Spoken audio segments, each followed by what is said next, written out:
రెండో రోజు ఖైరతాబాద్ గణేశుడి వద్ద భక్తుల రద్దీ కొనసాగుతోంది.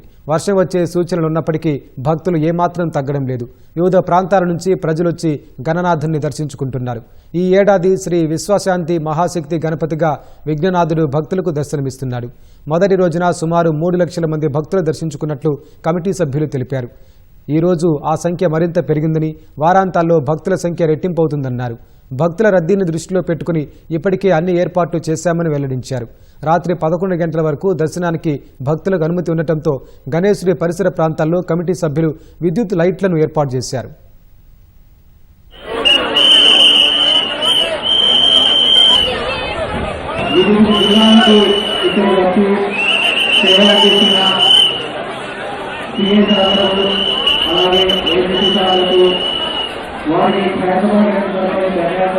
ఏం పెట్టిందంటే